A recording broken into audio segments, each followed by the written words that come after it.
Hello friends, today's Gospel reading comes towards the end of Matthew's Gospel and is the conclusion of Jesus' discourse with his disciples. It speaks to us about the end of time, the coming of the Son of Man, and the final judgment. We hear this description of the final judgment at the conclusion of our church's liturgical year, the solemnity of our Lord Jesus Christ the King. In the context of Matthew's Gospel, this particular passage might also be read as a conclusion of Matthew's report on Jesus' life and ministry. The remaining chapters report the events of Jesus' passion and resurrection. How then is this Gospel reading appropriate for the celebration of Christ the King? Historically, the solemnity of Christ the King was instituted by Pope Pius XI in 1925, between the two world wars, at a time when national leaders were stressing their own importance, their insistence on their citizens showing loyalty, and their emphasis on the power invested in them. It was also a time when the Church's status and influence, particularly in Europe, was in decline. The Pope set out to stress that the only king worthy of our unswerving loyalty and total allegiance is Jesus Christ, the Messiah and God's anointed one. And so this feast day was established on the final Sunday of the Church's liturgical year. Each of us has been anointed with the oil of chrism at baptism as priest, prophet and king. The feast of Christ the King is therefore a good moment to reflect on our kingship and what it means to be a king. Understanding the feast makes us understand our own calling better. In today's Gospel reading, Jesus describes to his disciples the scene of the judgment of the Son of Man. All the nations will be assembled before him, and he will separate them as a shepherd separates sheep and goats on their return from the pasture. The judgments made by the Son of Man will be based on the acts of mercy shown to the least of our brothers and sisters, the hungry, the thirsty, the naked, the sick, and the imprisoned. Indeed, Jesus, who suffered on the cross, identifies himself with the least ones.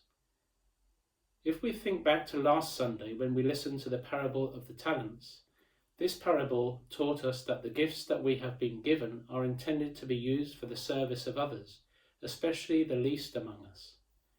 Our judgment before God will be based not only on how we have used these gifts and talents, but also on how we have extended ourselves in service to the least of our brothers and sisters. Indeed, Jesus tells us that whenever we have served these least ones, we have served Christ himself.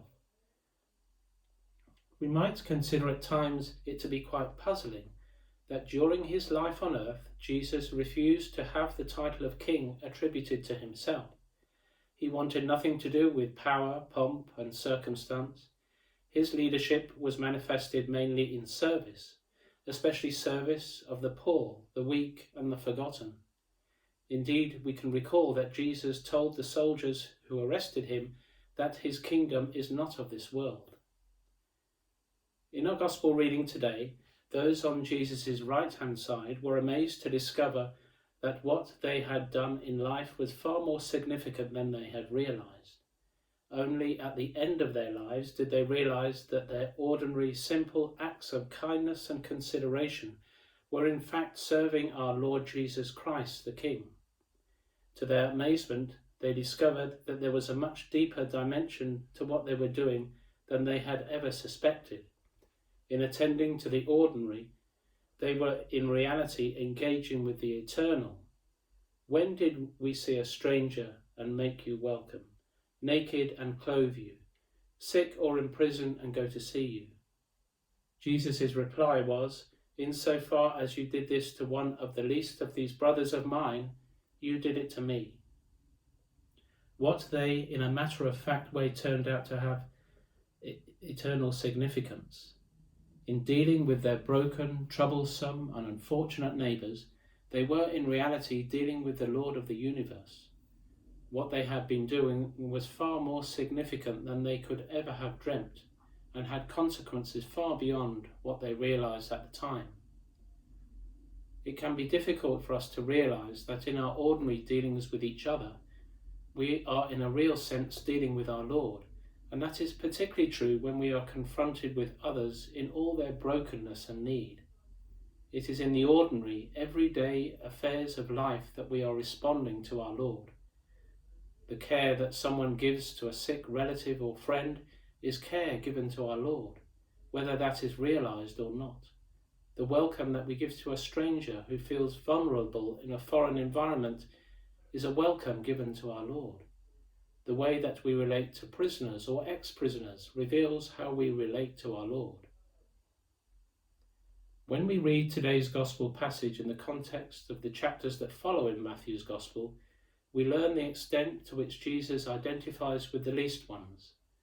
In accepting death on the cross, Jesus shows himself to be one of the hungry, the naked, the sick, and the imprisoned.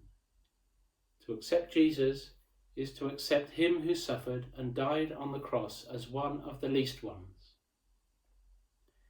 Our Gospel reading today must have brought tremendous encouragement to the first readers of Matthew's Gospel in the early church. On the solemnity of our Lord Jesus Christ, King of the universe, this same Gospel reading brings much hope to us in our current time. Thank you for listening.